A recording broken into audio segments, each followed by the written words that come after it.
to the Etherpad. Thank you, Anne. All right, so just to repeat, we're recording. So if you don't want to be on the recording, turn the video off. Otherwise, you're very welcome to keep them on. Yeah, I'm just going to kick off with a short introduction about myself. I see some new faces. So my name is Esther. I'm a Turing Way project member, which means that I'm involved with the Turing Way community, the book. And the Turing Way is a community, but also a book focusing around open collaboration and really improving the inclusivity and also reproducibility in data science. So the goal of the Turing Way community is to make reproducible, ethical, and collaborative data science possible. So to make it as easy as possible.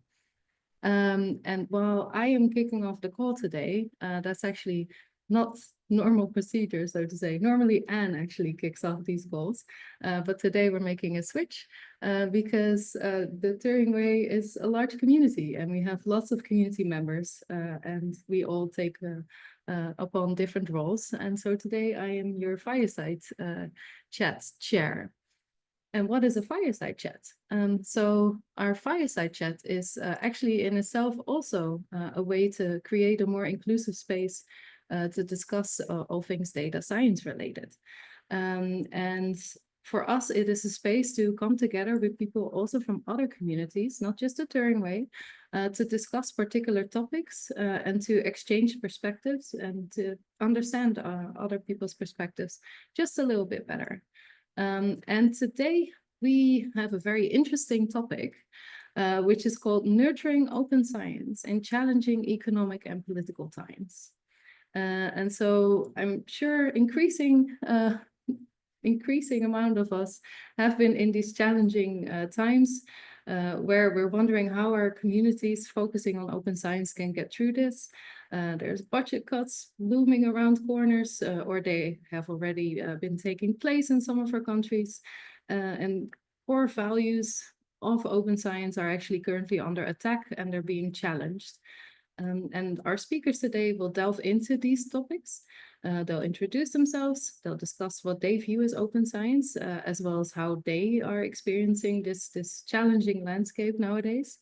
But before we kick off our very interesting conversation, just a couple of household things, other than that the chat is being recorded. So we have shared an Etherpad into the chat. This will facilitate note-taking and also access the notes during this call. You can share your ideas as well, add your questions, etc. So please do use this. Next to that, when you're using that or when you're interacting with people in this call, also in the chat, please do note that we have a code of conduct that applies to any Turing Way activity to ensure that this event is inclusive to everyone attending. If you see anything taking place that is not making you feel welcome, please do let us know and report it. We have the contact information, I think, in the Etherpads. And otherwise, the general email is also a way to report it. But please do report it so that we can actually take action if anything happens. Again, first part of the conversation will be recorded.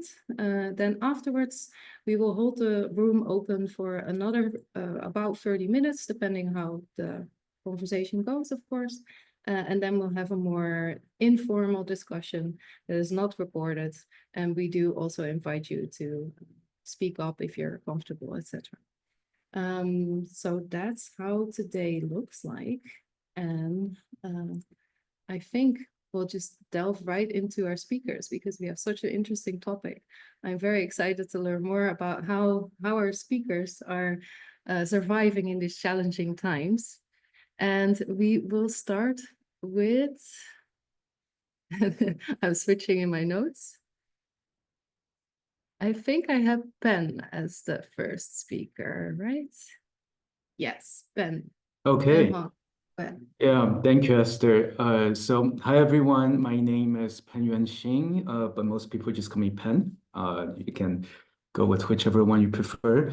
I am a postdoctoral researcher at the University of Bristol in the UK at the moment. I am really lucky to be doing research on research, studying a lot of the problems that academic researchers encounter as part of their jobs doing research. Some people call this meta research, and in the course of doing this job, I think, a very lucky opportunity for me to combine that work with my own interest in open research. For example, one of my projects from a couple of years ago had me interviewing academics from around the world about the opportunities and challenges around doing open research for them. And I use the word open research very consciously because it's more than just scientific research. For example, I was able to talk to a geographer as part of that job. But I know that today we are talking more about open science specifically in the times that we live in.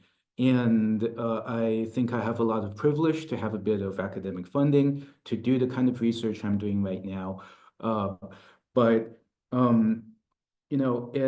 I think what brings me to doing open science in my academic career is that I think we have an inherent responsibility to share what we are learning, just as how we are building on what came before. So if we are not doing open science, then we're not doing good science. In fact, I think we're just doing alchemy, and I don't want to be an alchemist. So that's my inherent motivation when it comes to open science. And I also feel really lucky to be among all of the expertise in this room today, and I look forward to learning from all of you as well. Thank you so much for having me. Thank you, Pen, the not alchemist. Andrea, please go ahead. Thank you, Esther. Hi, everyone. My name is Andrea. I'm based on Argentina. I'm a sociologist. I currently working as an analyst in population statistics in the public sector. I'm part of the R community in Latin America and particularly in Argentina. I'm going to English is not my mother language, so if doesn't understand, please let me know, and I apologize in the middle of this. Last year with Liz, Liz, thanks again for inviting me to this Fireside Chat.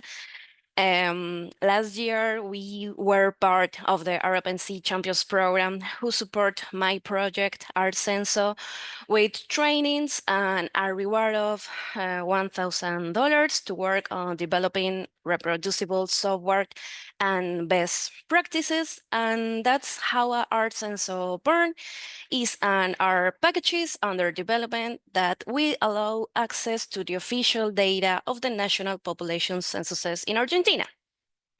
And I think it's very much linked to open science because it's a way of democratizing information and it's a way of breaking the hegemony of knowledge by allowing others as society, researchers, private sector, and others to have access to it. So I think this is a great opportunity to talk about it because it's a project for the community, but we have some issues on this. So thank you so much and start the chat.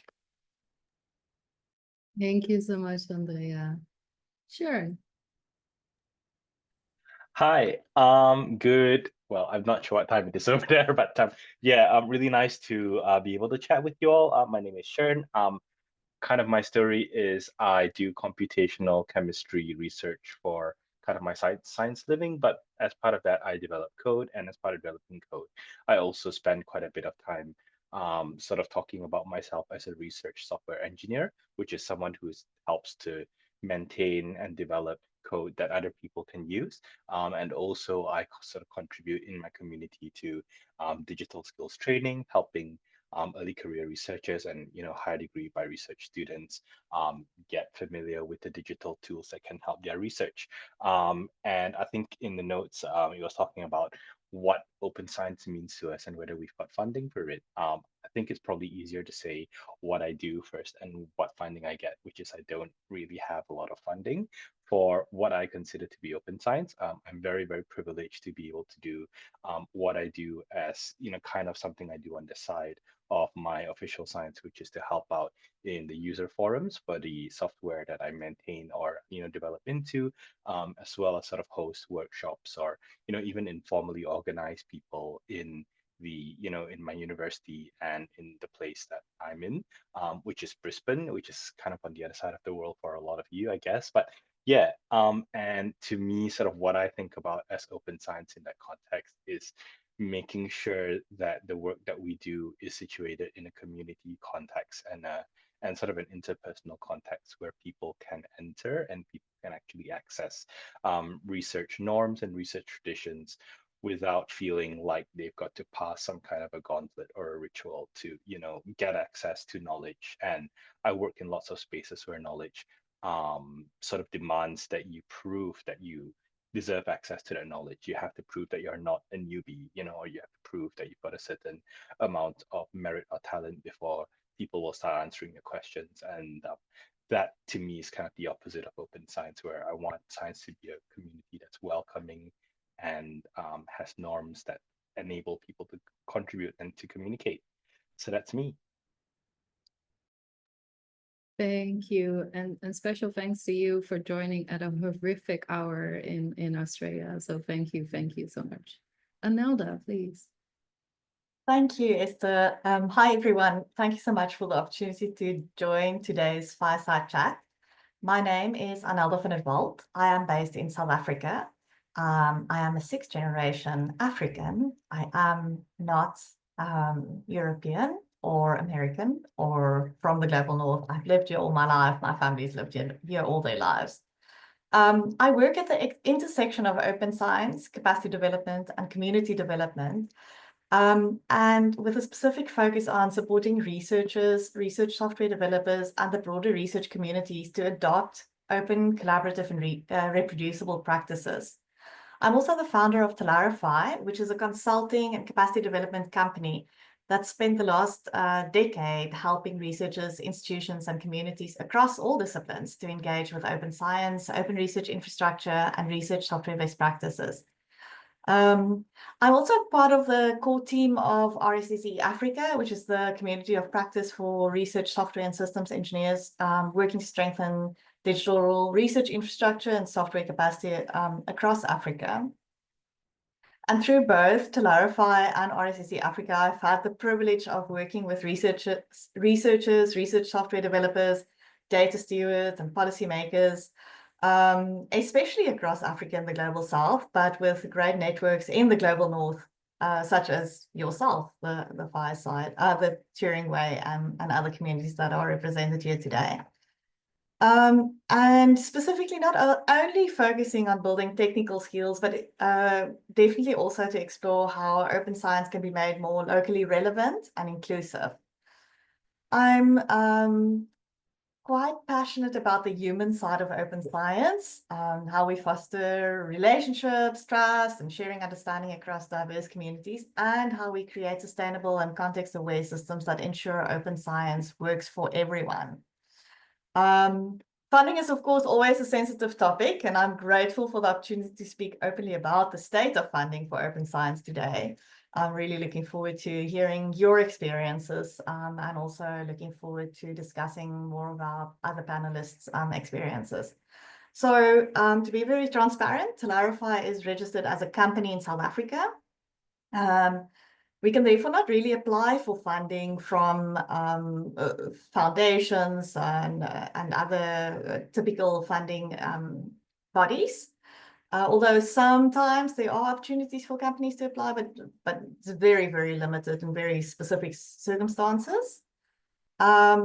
So we've always looked for ways to incorporate open science into proposals for clients, integrated into the general training and mentorship we offer. So we're not necessarily selling open science as a standalone service, but whatever work we are doing with universities and researchers across South Africa and elsewhere on the continent and internationally, we always try and include open science practices or base all our work on open science practices, concepts, and so on. So we seldom paid for open science as a standalone item on an invoice. We have, however, recently been approached by a national omics research infrastructure, Diplomix, who's based in South Africa, and they asked us to offer a 3-part series of workshops focusing exclusively on open science. So that was quite a new opportunity. And we've just completed that project and have already received requests to rerun one of the workshops and offer some additional services around open science now specifically. But most of the open science work we've been involved in over the last 10 and more years, has been funded or sponsored by my company. So we're a bit like the Robin Hood of open science in that way. Yeah, I'm really looking forward to sharing some of the perspectives of this experience with you, and also learning from others, and as I said, hearing from yourselves about your experiences. So thank you again for having me. Thank you, Anelda. And we'll stay with you for our first question as well. And hopefully you can elaborate a little bit more on what Robin Hooding in this context looks like. So our first question that we want to ask our panelists is, what do you do in times of no budget or budget cuts? What are the challenges and risks? So Anelda, please do tell us more. So in preparation for this panel, when Esther invited me to join the panel, I was like, no, Esther, I can't talk on this panel because in South Africa, we've never had funding for open science. So I can't talk about losing funding for open science. And she was like, no, absolutely. Then you definitely need to be here because then you can talk about doing open science without funding. So that's really the situation on the continent. I have never seen a call for open science funding for grassroots initiatives. Nothing like the Oscars, the Orcas, the EOSC, and other funding opportunities that I see in the Global North and Global West. When people are engaged in open science practices in Africa, it is often with their own money. It is also often people who are unemployed and engage with open science communities in the Global North, then get excited and want to bring that to Africa. And they might finish up their studies. They might join these Global North communities as students when they're engaged with their postgraduate studies or research projects.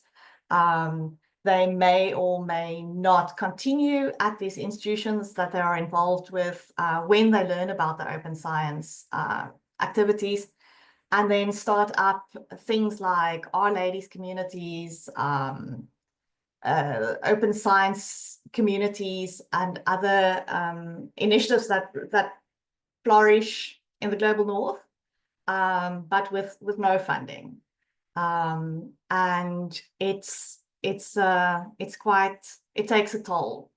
The funding that I have seen on the continent for open science is specifically for the African Open Science Platform, which operates at a very, very, very high level, specifically around policy making, working with the governments, and very, very high level.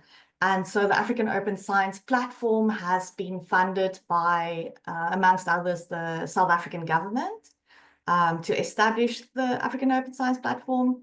And they have recently appointed 3 nodes, one in Southern Africa, one in East Africa, and one in North Africa, in Egypt. And those nodes have received some funding to do open science, but the funding isn't really meant for the grassroots communities, the people on the ground doing the work, building the communities, running the teachings, and people like the African Reproducibility Network. So our situation is quite different from what I've seen in the Global North.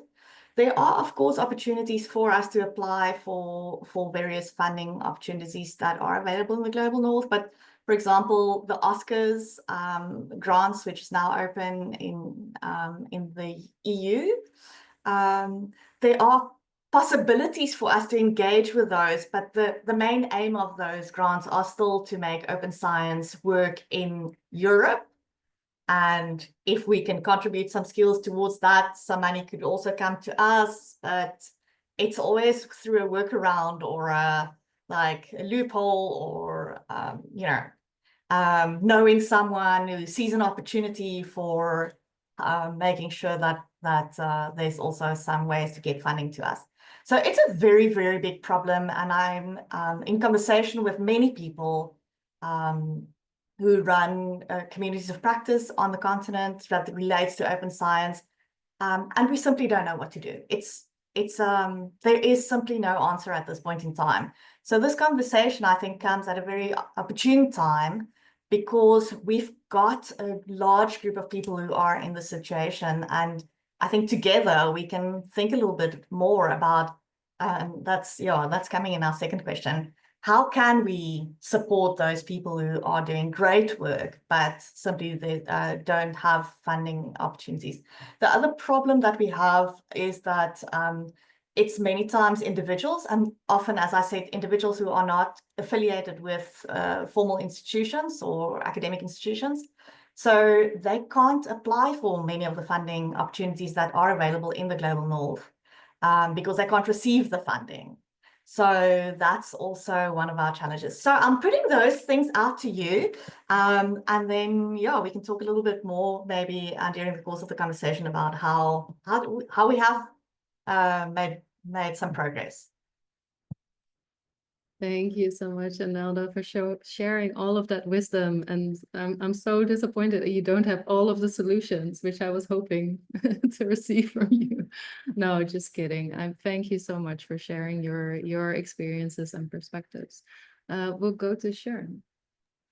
What do you do in times of budget cuts? Oh, what do I do in times of budget cuts? Keep doing the science, I guess. Try to keep doing the science.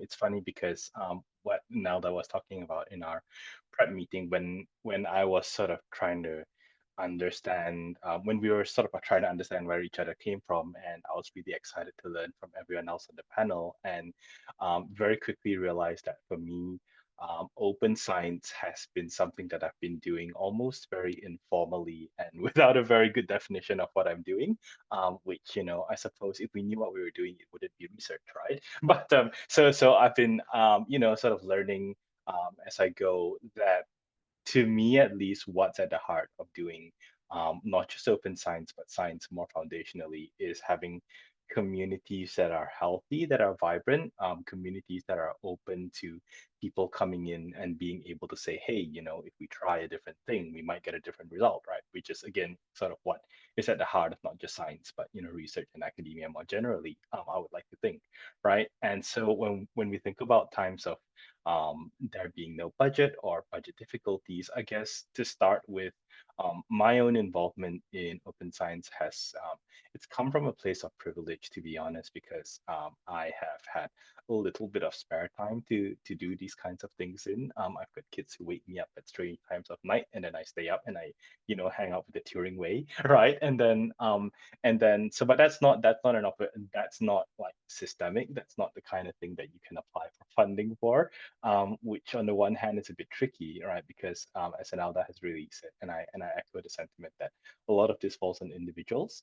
And at the same time, I think it can also be a reason for optimism, because the kind of open science that we're doing, if we can do it in our personal capacities, and if we can do it even when times are tough, then that shows the resilience of the work, and it shows that it's something worth doing. And I think that's something that is worth holding on to.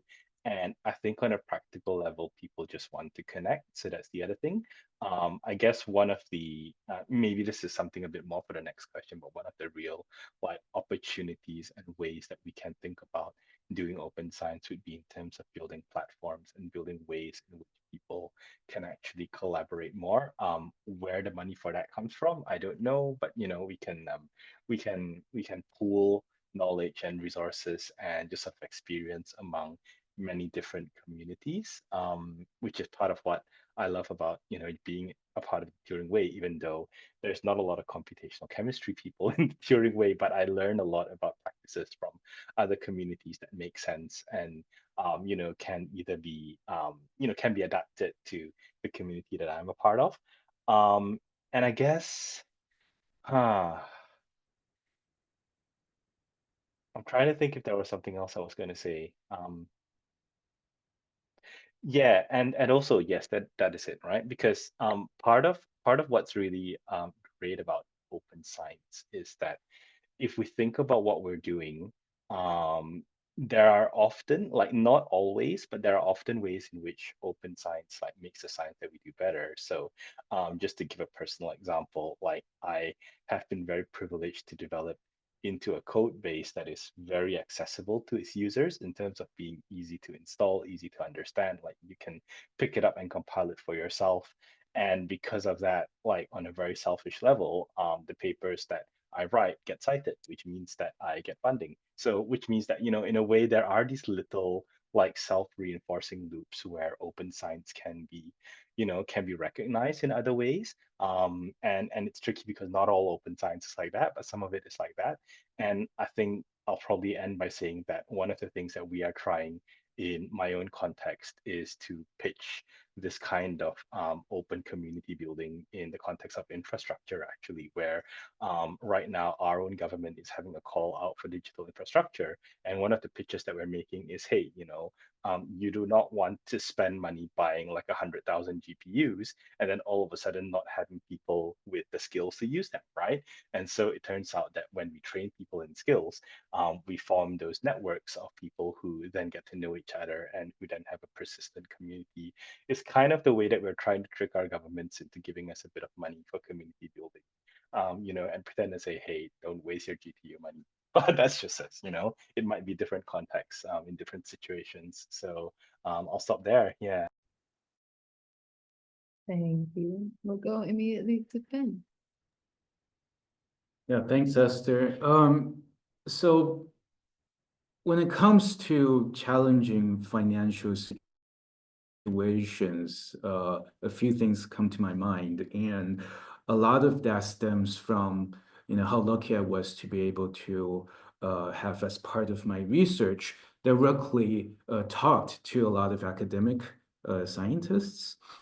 And when it comes to open science, what I hear a lot when it comes to justifying doing open science are financial justifications, right? And I'd like to start with the opportunities here before I move on to what I think some of the problems are.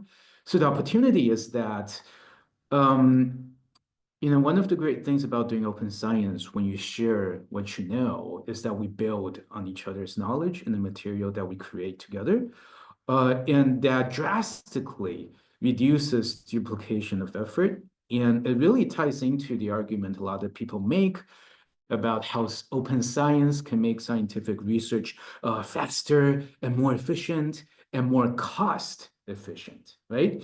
And I think there is a lot of truth to these arguments, and sometimes there are a lot of very practical imperatives as well. I like to think of climate change, for example, as one of the existential threats to humanity right now. And the reason that a lot of climatologists are able to do their climate research is because there is so much sharing the data and other material when it comes to climate science. And it's not practical and certainly not cost effective if this is not done as open science. So I think there are certainly good reasons centered around money when it comes to making a case for why open science is particularly important when dealing with financial challenges. But I think it can lead to a lot of risks and pitfalls that I hope we can avoid together as well. The first one is based on my experience having worked with a lot of open source tech communities. For example, I was a part of the governance structure of the Gathering for Open Science Hardware. I'm also a board member of the Open Science Hardware Foundation, just out of many communities I've worked with. And I think that in the open source community, there is what I call a stigma, where um, very often the primary meaning of open source is attributed by some people as being free of charge, either giving things away for free or doing the work for free. And I actually think this is a bit of a stigma because when you think about open source technologies, if someone says they're working on an open source piece of software, for example, they're expected to do that work for free. And I see some parallels in the open science community where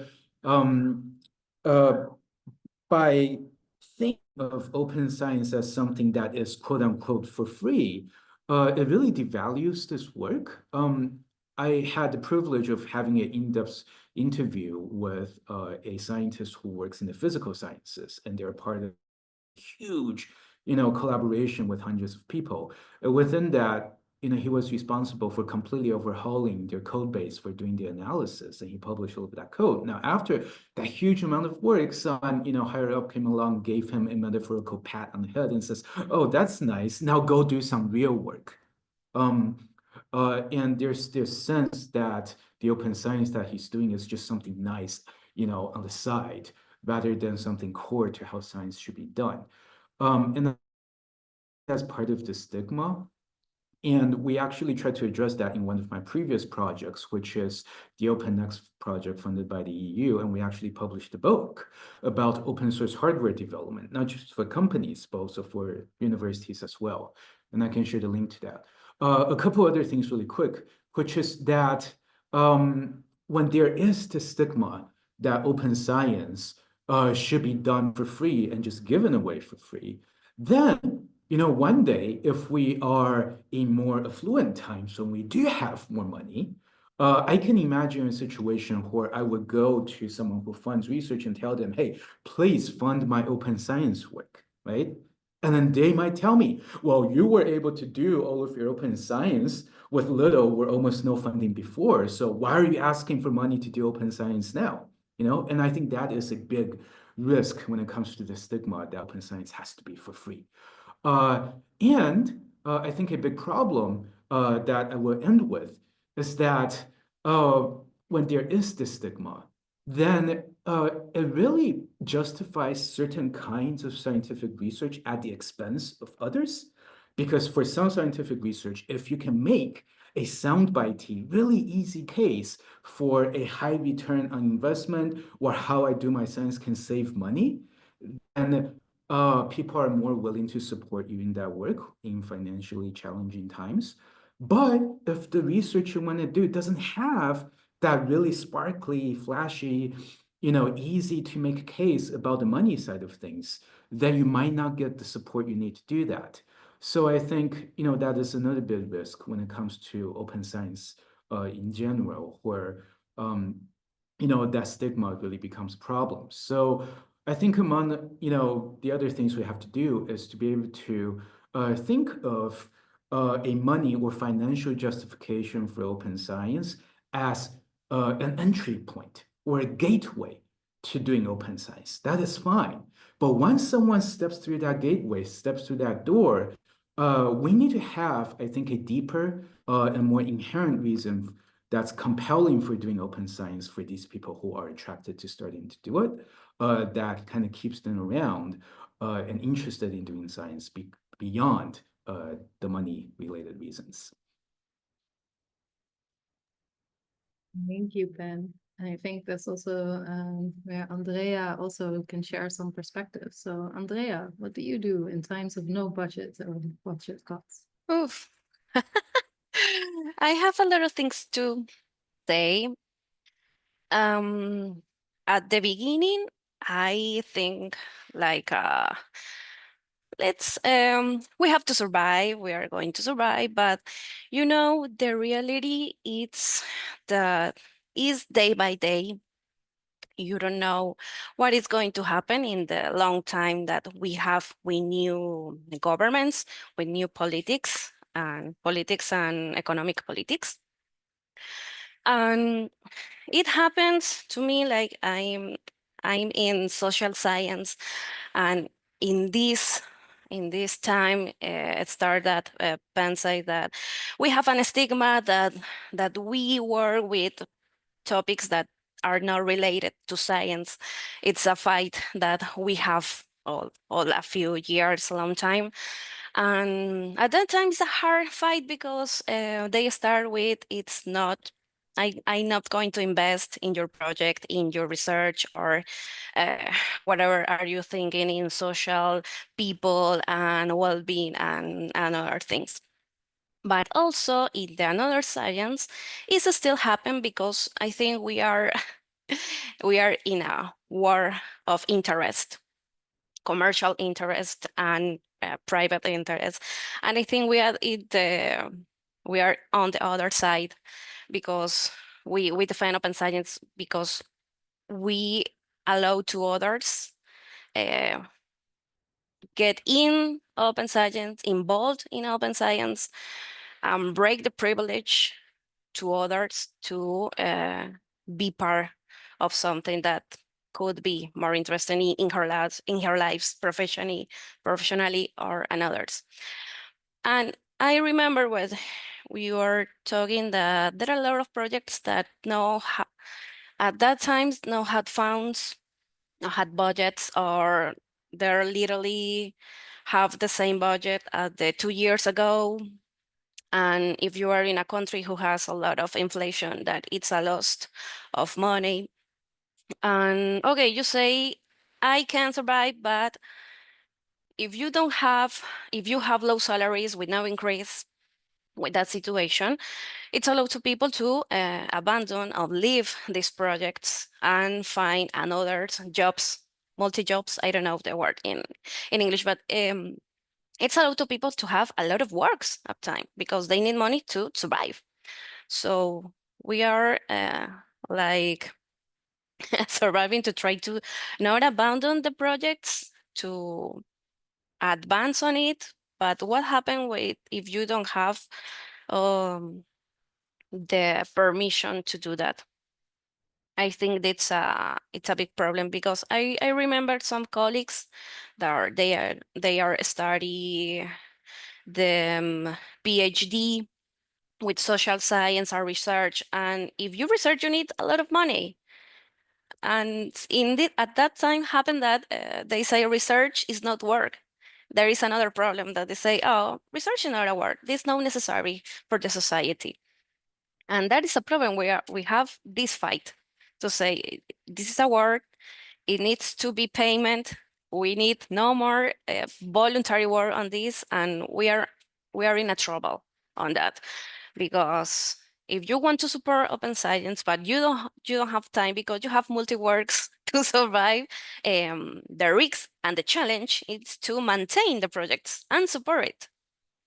The another thing is maintain the communities, because the communities survive with the voluntary work. And what happens if the people who want to make voluntary work can't do it? So, and the another thing is the mental health, because if you have with hate speech that say your work doesn't work, a few years we are talking about inequalities, and they say, hey, we have to talk about this. We have to middle inequalities. We need the number to the phenomenal social that happens. And now what do you do? What do you say? And it's hard, and it's sad to maintain that. So we have a challenge in all areas, not only knowledge. It's our collective personal stuff that we have. And I think the challenge and the risks is how we gonna maintain these projects or initiatives in a long term, because it's a long term, it's day by day. We have a notice today, tomorrow another, and I say in this time I don't know what is going to happen. So what are we gonna do? It's my open question to all of us who are here. What are we gonna do? Because it's a long term of work. We need a collective work here. So that's my answer. Thank you so much. Thank you for stressing that we're all humans and we need to pay for our rent and living, etc. And yes, and so our next question, and we'll stick with Andrea to answer that one first, is actually also how do we express the value of open science beyond these financial considerations still? And to more cheekily ask, who should pay for open science and how do we make them? Andrea. Ooh, I forget that. I think that open science should be paid by the state, no matter what's the government in charge. I think it's an investment of the society. Maybe we should have investment for United Nations, UNESCO, and another organizations. I don't know the character in English, but tercer sector.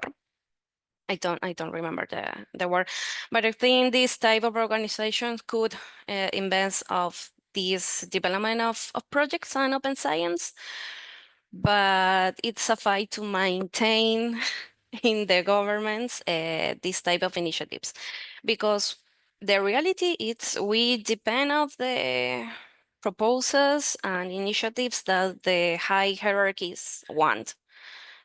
That's the reality. If we are, or I am as an analyst, I want a better way to work, I want more infrastructure, but if in my high hierarchy, I don't have the initiative to have a better ways to work, I lose of them. So I think it's depend of that. I don't know if I missed something, but I think it's that. Thank you. Thank you. If you missed something, please also feel free to put it in the chat or we can go back to you. Anelda, you're up next. Thank you. So I think this is something that I've given a lot of thought over the years. You know, when we want to create change, sometimes the best way to create change in a system is to build another system next to it and grow that system so that it kind of overtakes the system that exists, because changing a system, we all know the saying about, oh, well, I don't know how well the saying is known around the world, to be honest, but a ship changes course slowly. So naming this thing open science is necessary, but it also creates a problem because, as Pen was saying, it's not open science, it's just science done well. And in this course that I was teaching over the last 3 months, the more we were preparing the materials and the more we were looking at the guidelines and the suggestions, the best practices, the more I was thinking, why do we call it open science? And why do we create this idea that it's something different and something separate? Because it means we need to find funding separately for this. But also, I think it's similar to this is actually where my thoughts about naming things started, was with the research software engineering movement, because research software engineers, as a name for a person who develops research software, is great. It worked well in the UK, where there was a large movement around it. But in Africa and in some of the other places, that name in itself is a problem because people don't relate to it.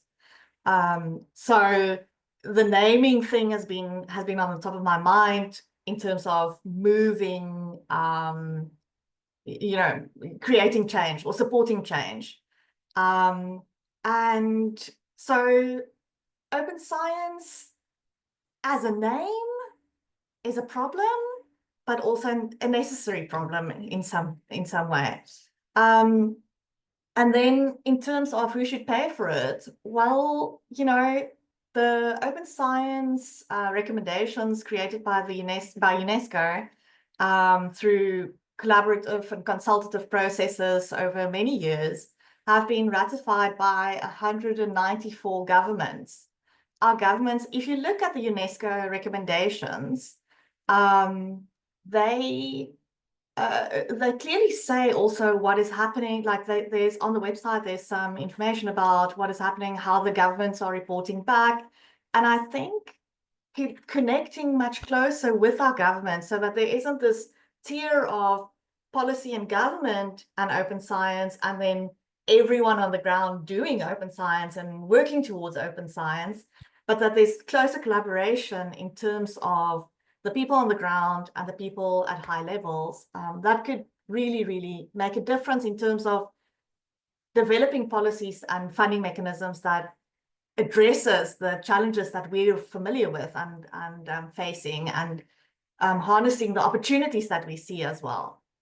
So definitely understanding for us as grassroots people, I don't know how many high-level policy people are in the room, but many of the people that I know that I can see the names of are activists, I would say, to find opportunities to connect closer with government so that we can help those people to better understand what is useful policy and funding mechanisms. And then I think it's also really important for us who are developing training materials and who are offering capacity development initiatives, developing capacity development initiatives, to really make open science practices and principles much more accessible and useful and relevant to real researchers.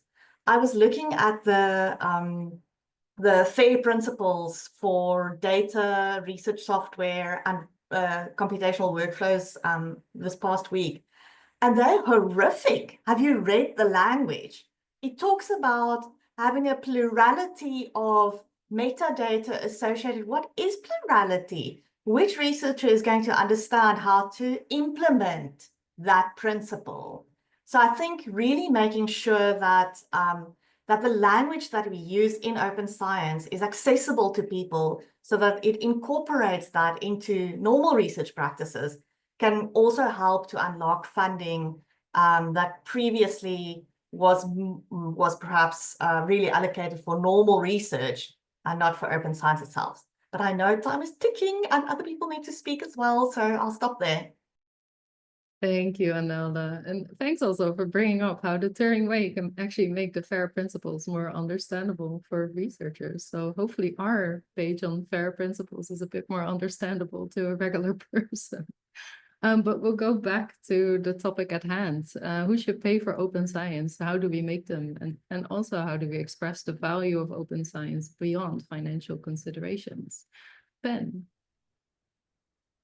Yeah, so for the who should pay part, I like to draw again from the research I've been doing over the past few years, starting with the Octopus project, where, like I said before, I had the privilege of interviewing academic researchers from a variety of backgrounds. And more recently, in 2024, I worked with the UK Reproducibility Network, more specifically about open data. In that case, I was actually interviewing staff members at universities who are the professional staff instead of the academic staff. And a fairly consistent message I've been hearing from all of them is that, at least for scientists working universities, they are under so much financial and time pressure, and they have to prioritize what they do with their time. And the prioritization is, this might be a little cynical, but it is ultimately dictated by who's giving them the money, the funders. And for a lot of academics that come from public funding bodies or charitable funding bodies. And they have told me so many times that they need to have the carrots to justify doing open science. So concretely, that means, let's say when you make a grant funding application, the funder has to set explicit expectations for you to do open science, for you to share everything from the processes and outputs of the science that you do. And it is, with this kind of carrot that people will be able to justify their time. But like I said earlier, I believe this is an opportunity for people to start doing open science, but we need to have, some additional underlying reasons for why doing science is valuable once they have stepped through that door, right? So that one day, I hope, it can become more normative. And for me, there are a few deeper reasons here. The first one is that at the beginning I mentioned I didn't want to be an alchemist.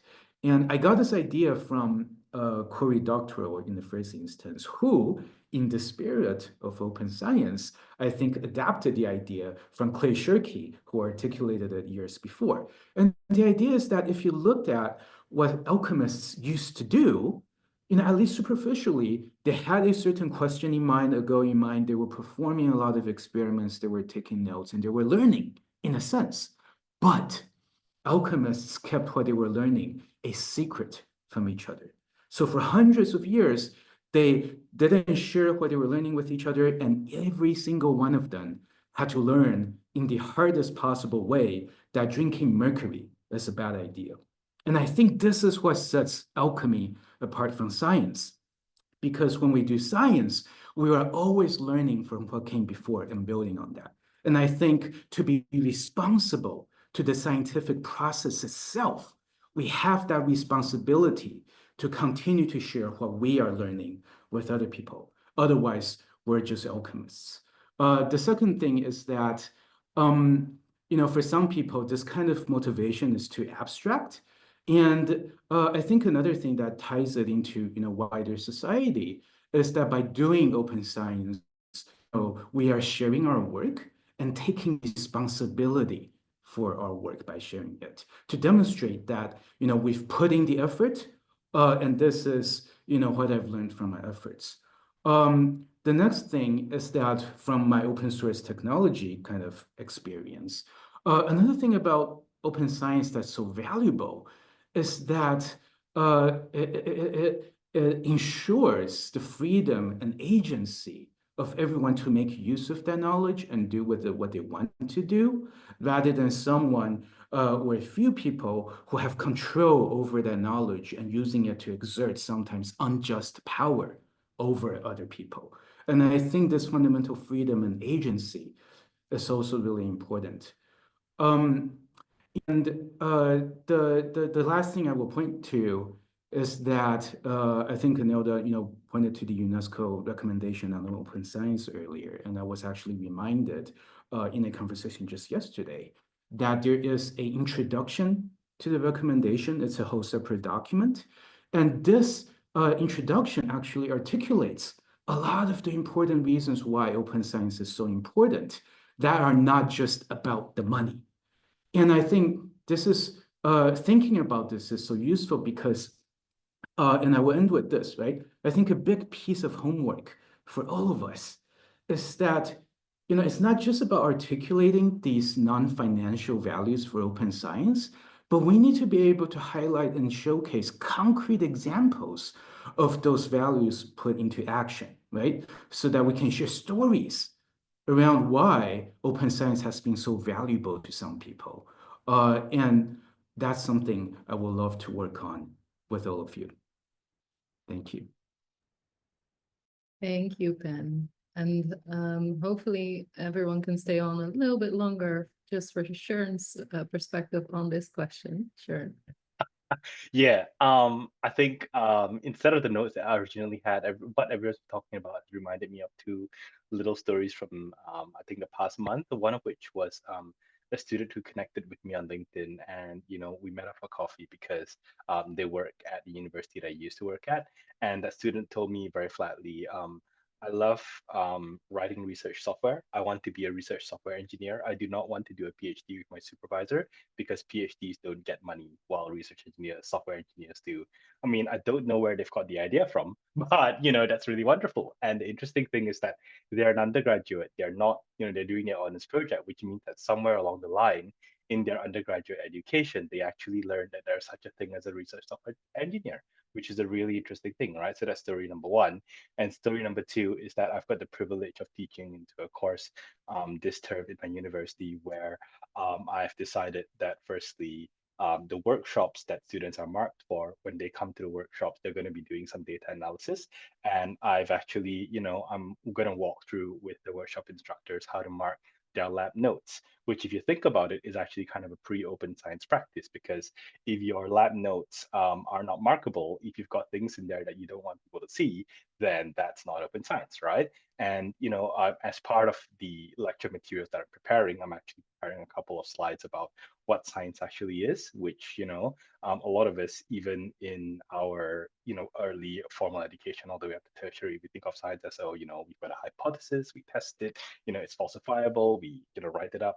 And I'm actually going to include some material there about what it is that who pays for it, me having to write a grant and jump through paperwork hoops and all that, and just sort of give students a sense of what actually goes into it. And I think the point of these two stories basically to me is that when we talk about making people pay for open science, which we should, one of the barriers that is the most interesting and creative one to me, I think, is that a lot of people will not have known what science is, will not have known what open science is.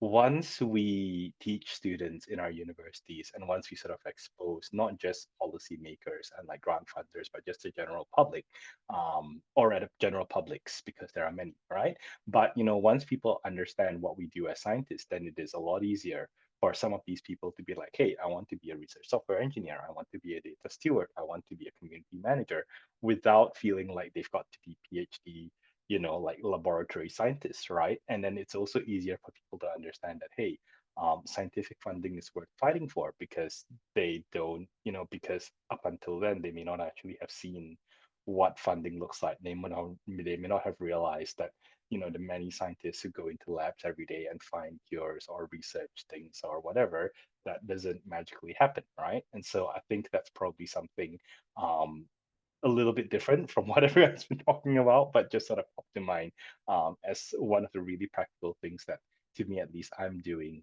in terms of trying to work out what open science is going to look like for the future and how to get funding and recognition and sort of ideas about it into the general sphere. So that's me. Thank you.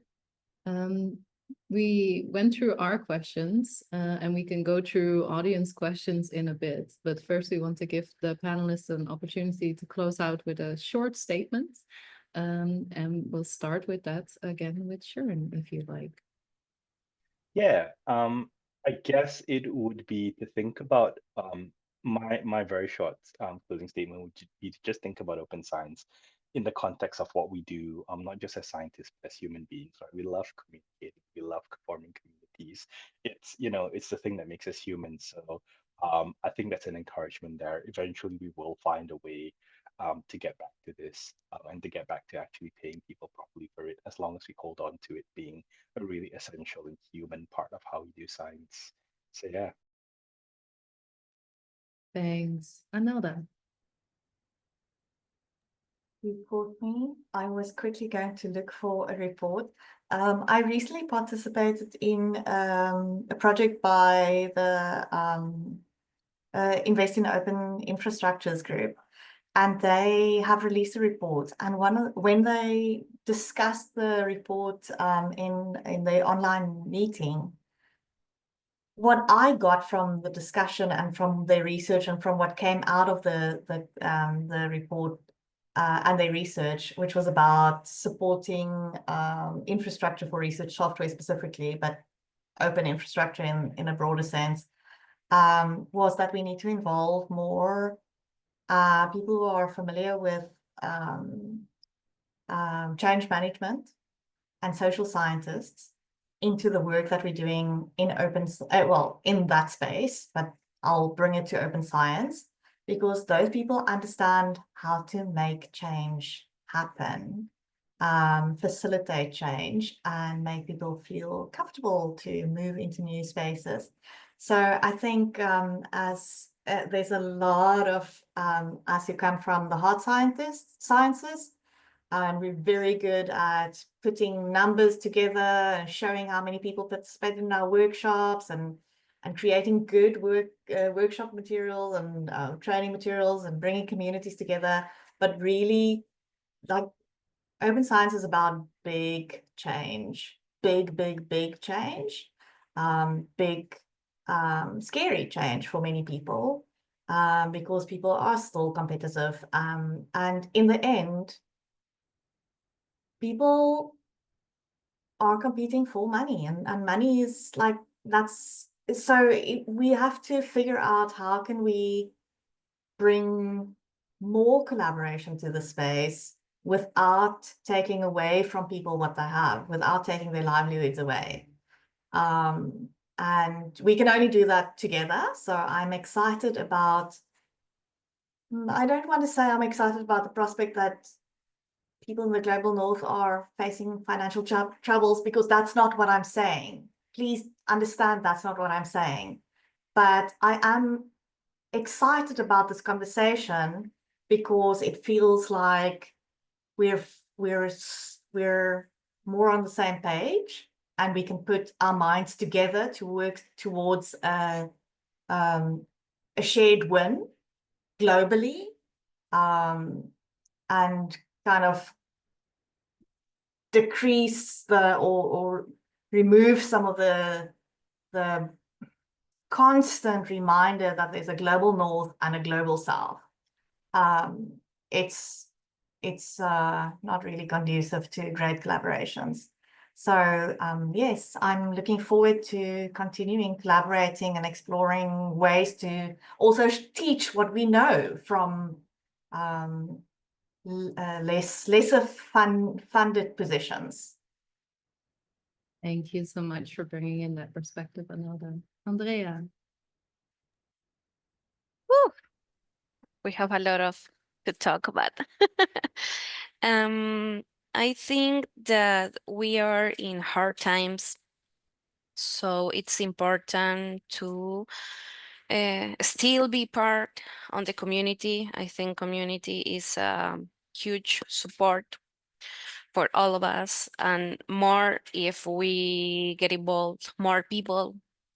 Maybe we need to get involved more, or another colleagues, friends, that we know that maybe it's an opportunity to know the benefits that the community has, not only for money, but for you have friends, you have time to work on your ideas. And I think it's time to don't give up for that, what we think or our ideals for open science, or what we think about who should be paid open science and another things is don't give up, stay together at community, because it's essential for today,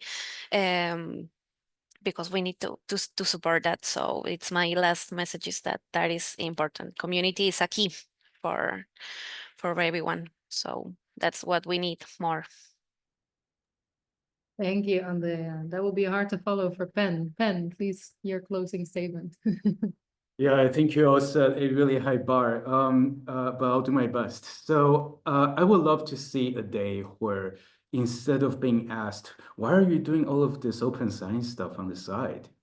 We are actually asked, if we don't share what we do, why aren't you sharing the processes and outputs of your research?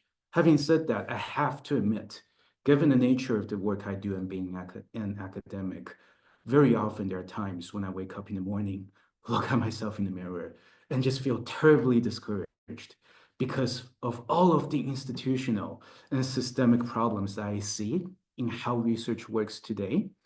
And that's a very real feeling. And sometimes I feel very sad about that. But I try to remind myself of this quote that has been reused so many times that I've heard, which is, something which cannot go on forever, must eventually stop.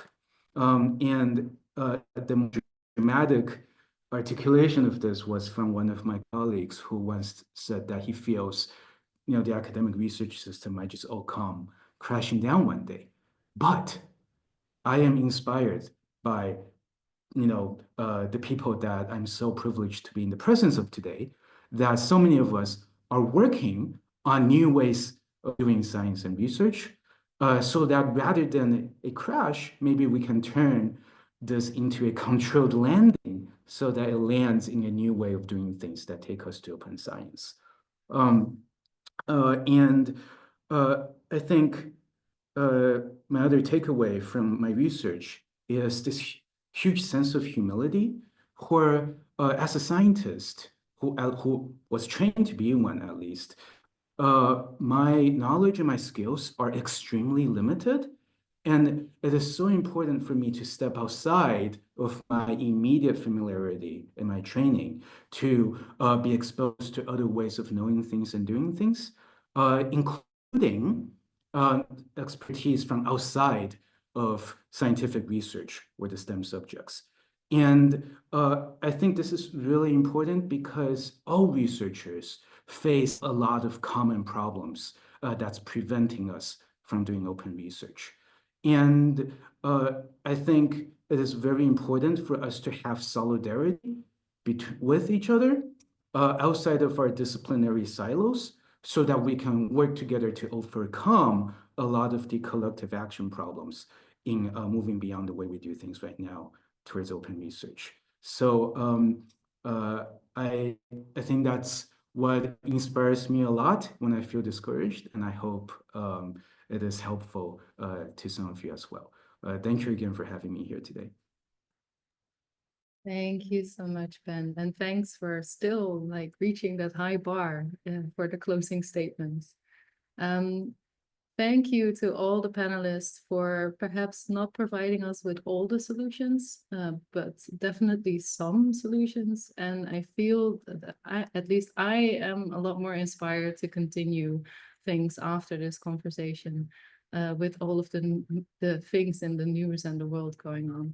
So thank you for that. And a particular thanks to Shern again for joining us in the middle of the night. But also all of the panelists for their work and their preparation of this conversation. So we are going to continue this conversation, but we're going to continue that off the recording. We'll leave the room open for a little bit longer so that people in the audience also get a chance to participate. And you are very welcome to join the Turing Way community, to join this conversation for the longer term, and to come find the community that we need in order to make it through these tiresome times. And the last thing I'll end up on is that this week is Open Data Day week, and this event was part of Open Data Day. And we still have 1 day left of events. So if you want to go check out other events, you can find them on opendataday.org. And that will be it for the recording part of the conversation. Have a wonderful rest of your day.